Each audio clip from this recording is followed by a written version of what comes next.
Welcome to School of Professional Development Business Language Proficiency Program, Module 4, Business Meetings and Negotiations, subtitled Lead Effectively, Negotiate Strategically.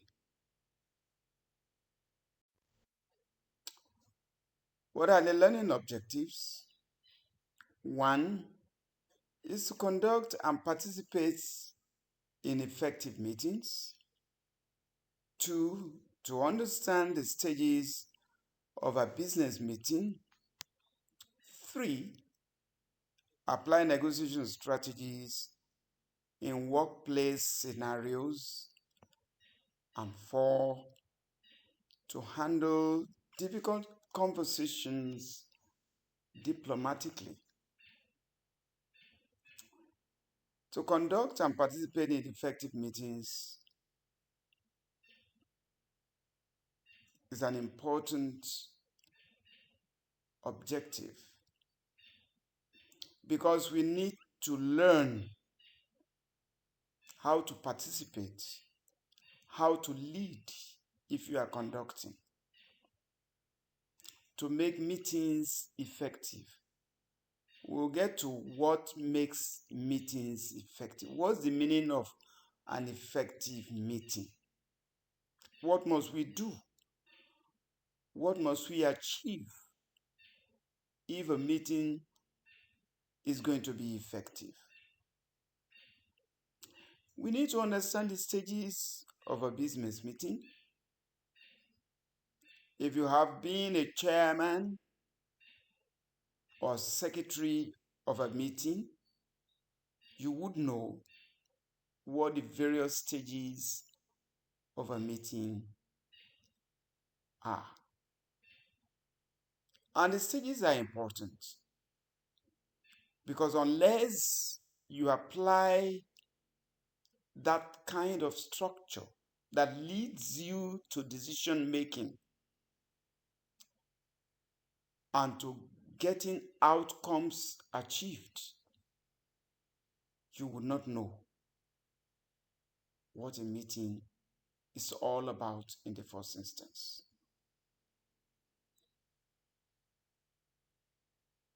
It's not just about meetings, but even negotiations take place at meetings. And there are stages in the process of negotiating. And when it's business negotiation, this takes place in different scenarios. We need to look at the critical scenarios that come up in the business context and how to handle difficult conversations, because in negotiations in particular, conversations can be pretty difficult. Parties are stuck in their own positions. They want to protect their interests. And when you are loggerheads in terms of interests and positions, the conversations are not always easy. But how do we handle such conversations diplomatically without necessarily conceding your position, without necessarily foregoing your interests? Yes, in the final analysis, there will be compromises, but these compromises must not obviate your basic interests. And we need to know how to go about some of these.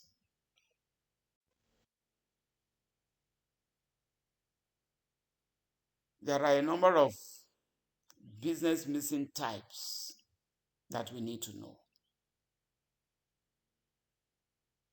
Perhaps one that we may not be talking about here, but it's important to mention,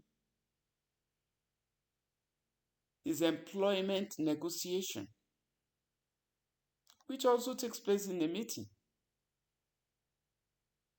You have been interviewed. They found you appointable, but they want to know how to place you within the structure of the business. The position is important. The packages that go with these positions are equally important, at least very important to the employee that is coming in. The employee coming in from the point of view of business managers must not disrupt the structure in place. But sometimes you have an employee you want to appoint who would disrupt the structure because they have all the things you want. There are people in the system that don't have them. But you have created a structure where the new person can get in without disrupting that structure because of the salary package that they are requesting and they are insistent upon. So there are ways by which this can also take place. But we are not going to be looking at that right here. We are looking at other things because we are looking at the business structure itself. So one type of business meeting is team meetings. When you set up teams to look at certain things, to decide on certain projects, to carry out certain projects, and things like that, they must be having regular team meetings. There are also client meetings. You are meeting with your clients about some products that are coming into the market or the ones that are already there. They are either in demand or demand is slowing down, and you want to have a meeting with your clients to know how to boost the reputation and the upsurge in the market for these products. Some clients may be unhappy with you as business because they are not making as much as they think they deserve. And they are grumbling. They are meeting. And you need to meet with them. Otherwise, your competitors will just swarm them and take over your business. Then there are strategy meetings where the company comes together and says, let's plan our strategies for the next financial year,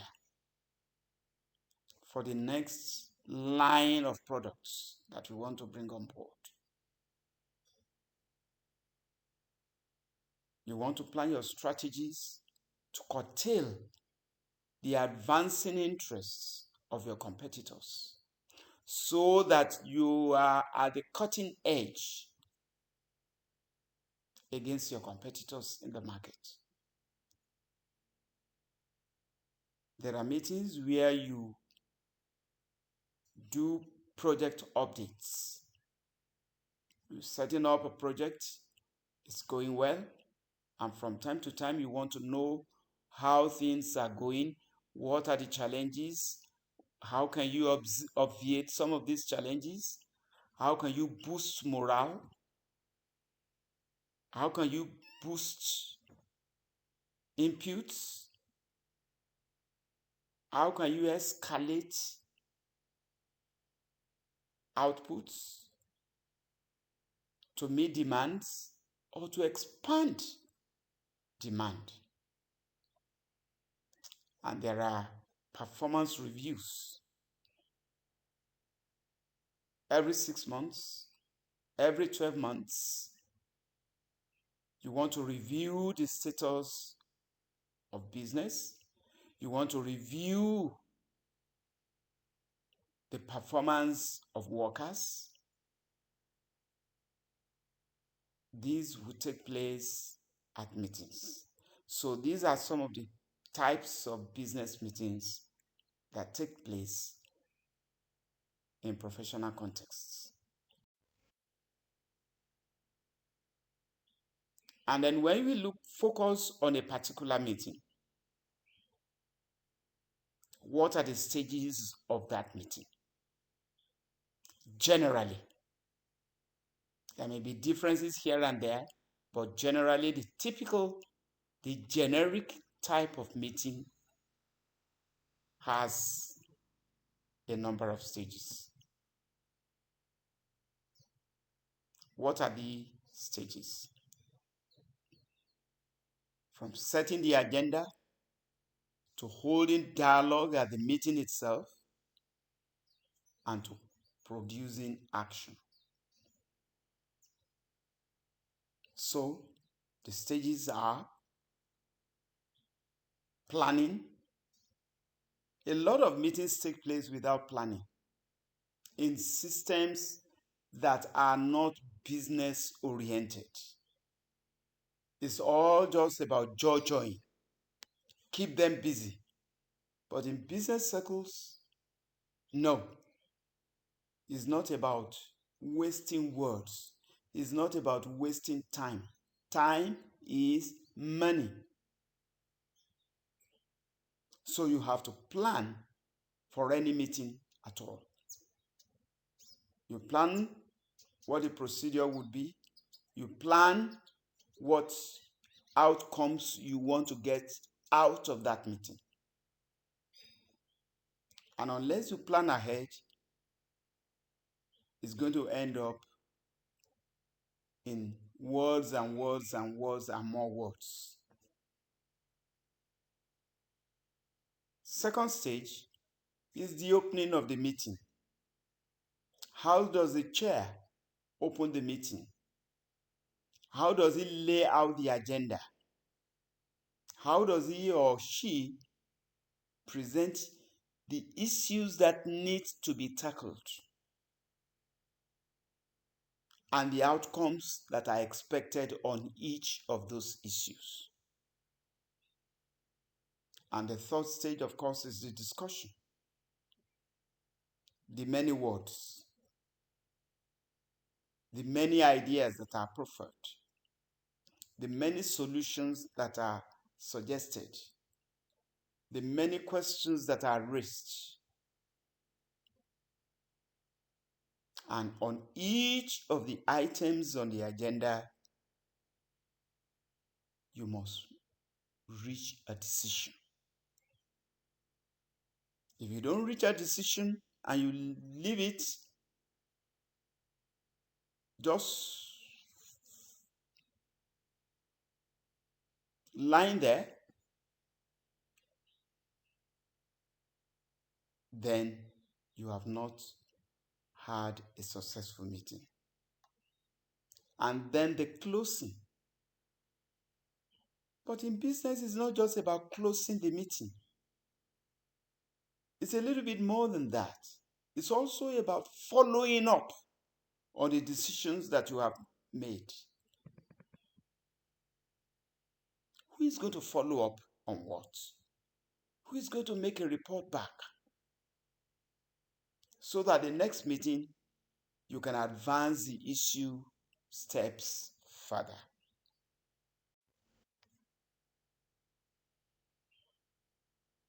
Elements of confidence speaking at meetings. Well, we've seen all of these in verbal communication, but it's worth repeating. Eye contact, controlled tone and pace, body language and posture, pauses and emphasis, clarity of message.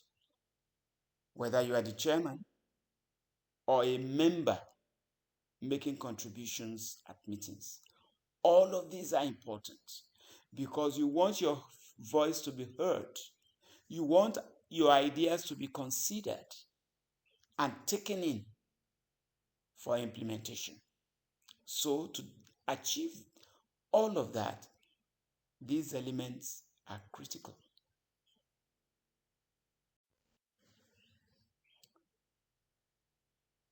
There are meeting etiquettes and there are best practices. There are best practices because the world is dynamic. Things change.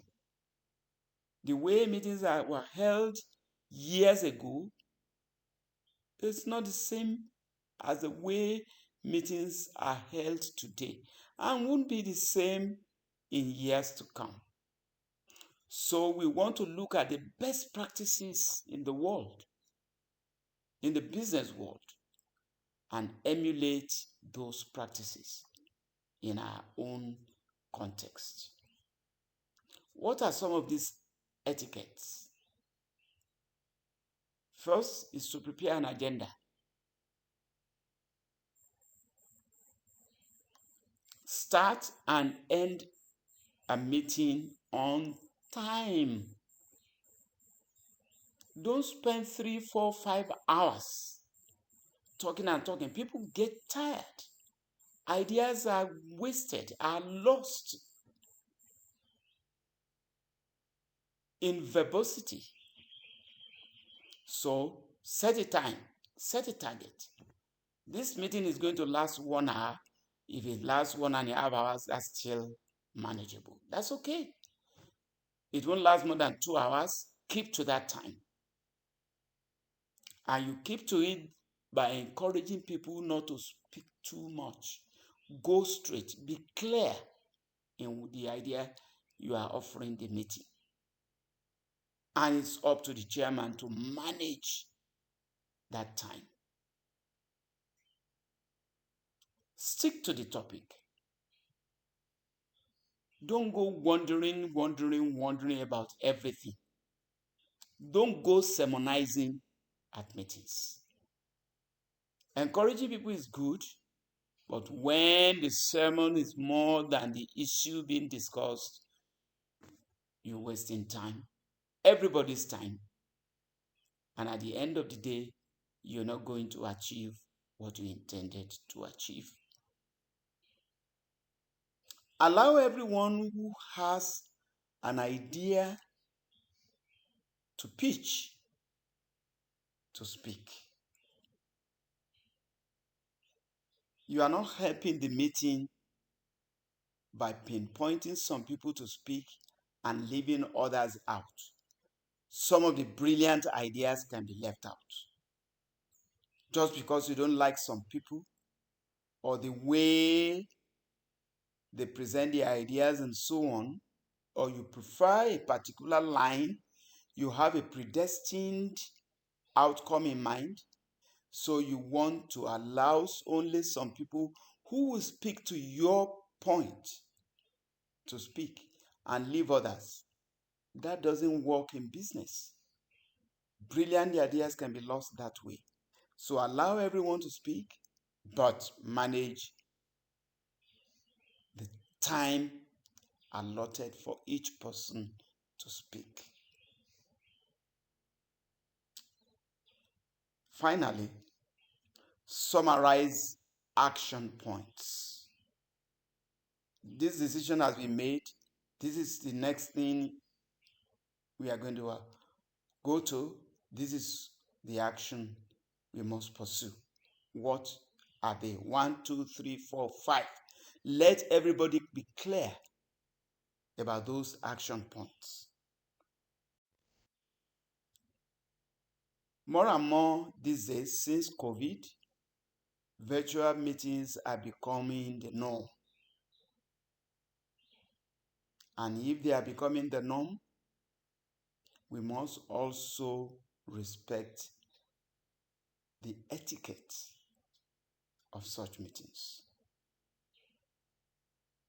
So far, at the meeting we've had, I can say many of us are already in line with the etiquette of virtual meetings. The very first point, of course, where a few people are failing is testing their technology ahead of the meeting. There is a simple thing I do. When I choose to use a headphone or earpiece, I go to my music, play the music. If it plays well, loud enough, I know that's good. 2, I try to do a little short recording to test my mic. I do the recording, I play back. If it plays back well, fine. My mouse works fairly well. My keypad works fairly well. So I know I'm okay. What I cannot predict, however, is my connection. I'm not in charge of that. The service providers are in charge of that. It fails from time to time, and we must recognize that.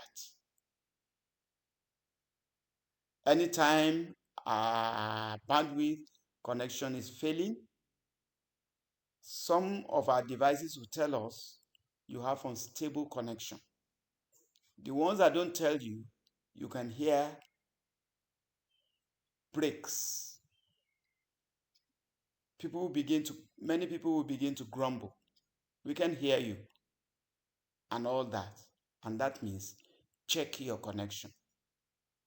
Sometimes you even run out of data without knowing. Check the balance of your data before you go into the meeting. So test your technology in advance. Very important. When the meeting commences, mute your microphone.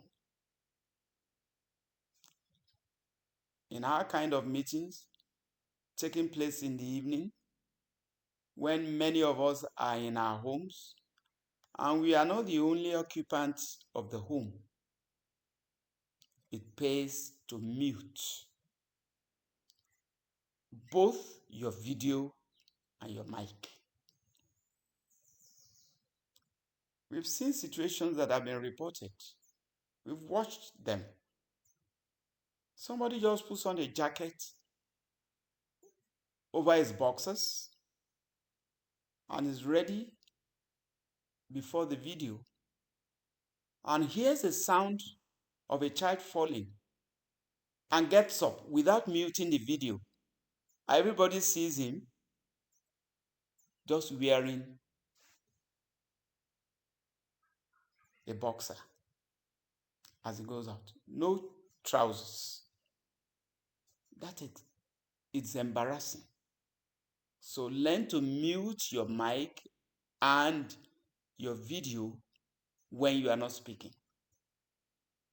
When you start to speak and something happens, let your hand be on mute.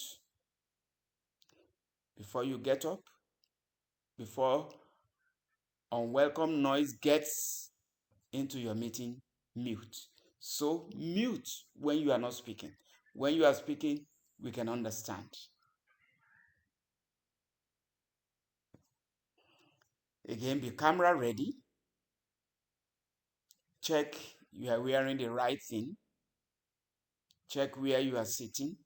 Check your lighting. If the light goes off, just mute your camera. We can always hear your voice. and then use chat respectfully. Don't go in the chat room greeting people. A meeting is not for greetings. It's for exchange and contributions of ideas, of positions. Leave your greetings at the door. When the meeting is over, you can do all the greeting. Before the meeting commences, you can do all the greeting. Leave the chat room for ideas, for questions, for contributions.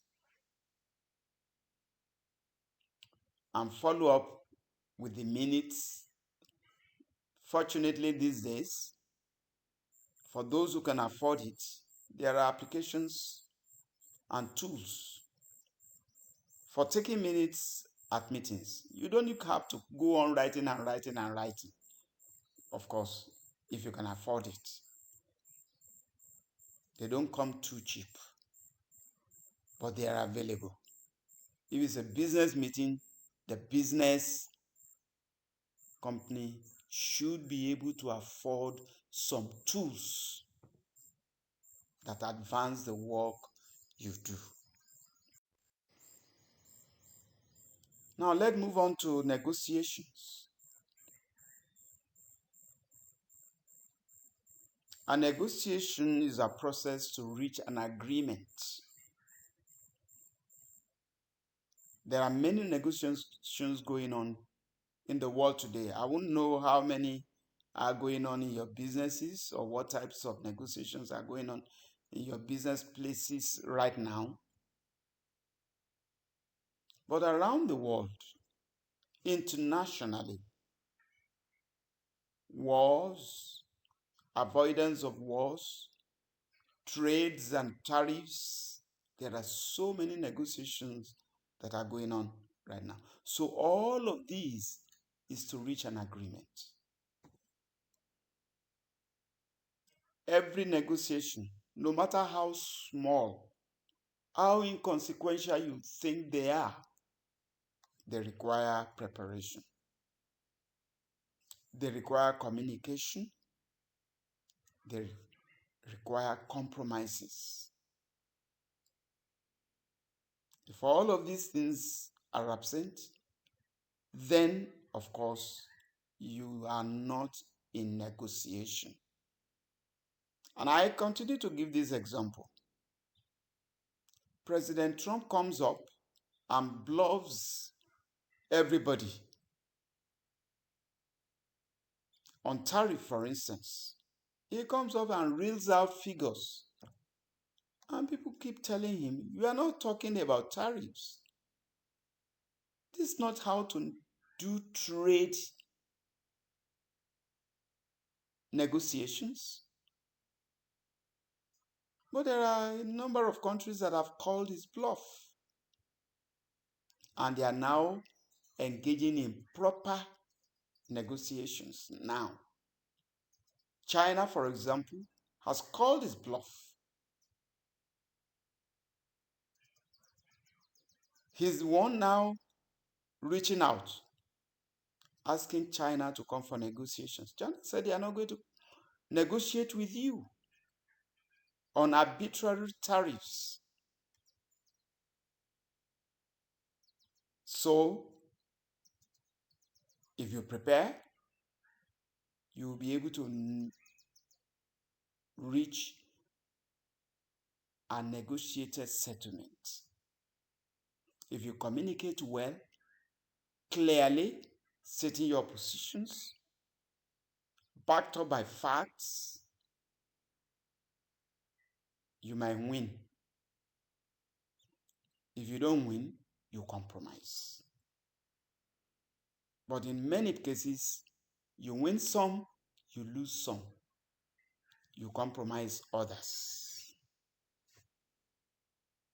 So negotiations are used in sales, trade, human resources, in partnerships, in procurement.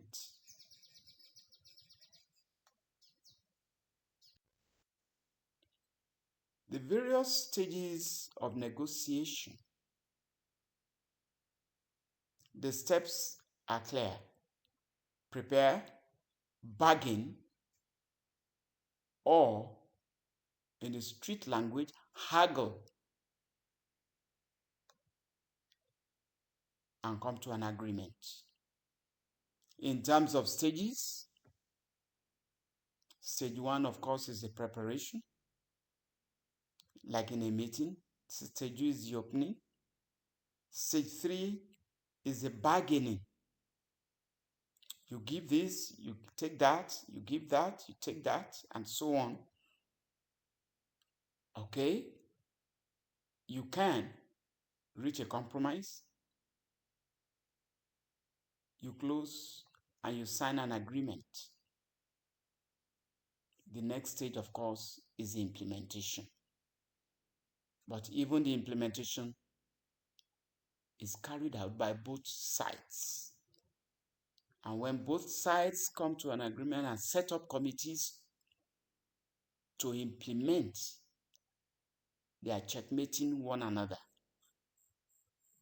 If one goes to sleep, one side goes to sleep, the other side will override. And what you think you have gained at negotiation is lost because you are no longer paying attention in the implementation stage. So these are the stages of negotiation. There are tactics and strategies in negotiation. What are they? There is the one they call BATNA, best alternative to a negotiated agreement. What is the best alternative? Avoidance, evading, or compromise.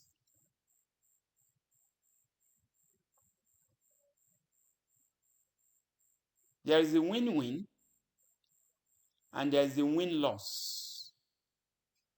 If you compromise and you both agree to compromise to reach an agreement, it's win-win for both sides.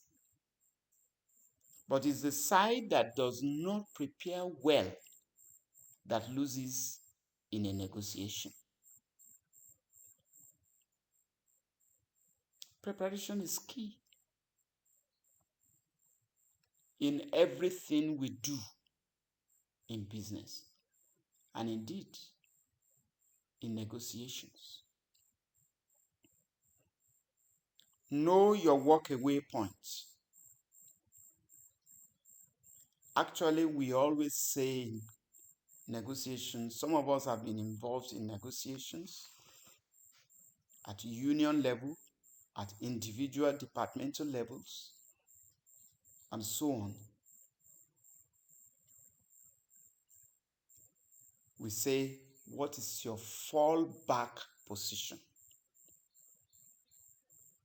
That is the position at which you are not going to go any lower. You can't take anything less than that. It can happen on an individual basis when you are negotiating a salary package in an appointment. You are already on 2 million a month and you are going for a higher position in a well-established organization and they want to offer you 1.5, 1.8. Of course, you set your minimum. That's your walk-away point. That's your fallback position. I'm not settling for anything less than 2.5. So, if you start from 5, you say, oh, how can we pay you 5? For the highest position, it's 4. You are not going to occupy the highest position, so it has to be less than 4. Several grades less.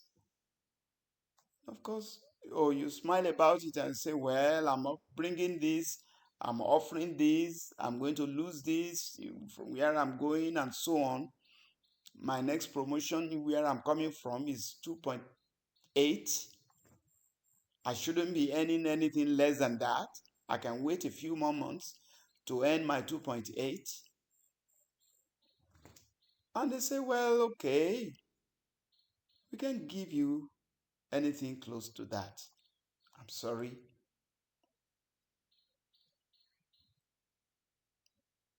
The very last thing I can take will be 2.5. It's take it or leave it. And by the time they look at what you are bringing in and where they say, okay, we can give you 2.5, we can give you 2, we'll give you 5 in other packages. When you consider all of that put together, you still are making your 2.5. So, if you think that's good enough for you, you accept. That's your walk away point. Active listening at negotiations. It's important. Don't miss a point. A key point that you can latch on to and derail the other party's argument. If you miss it, you've lost an opportunity. So, active listening is very, very important. And when you are being put under pressure at negotiations, stay calm. Stay very calm. There are people who are there to annoy you, to make you raise your voice, to make you lose your train of thought by getting you agitated, by saying things you wouldn't like to hear. When you stay calm and you smile over it and you offer counter arguments, they become weak. So stay calm under pressure in negotiation. That's a negotiation tactic too.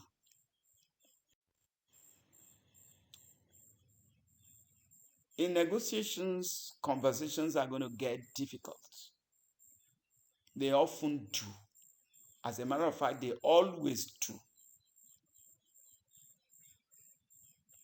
And the advice is stay professional and composed. Use I statements, not accusations. I would like to do this. I would like to offer this. I would like to, rather than, but you said this, but you didn't do that, but you did this the other time, but you, no accusations. I would like to. I would prefer we did this.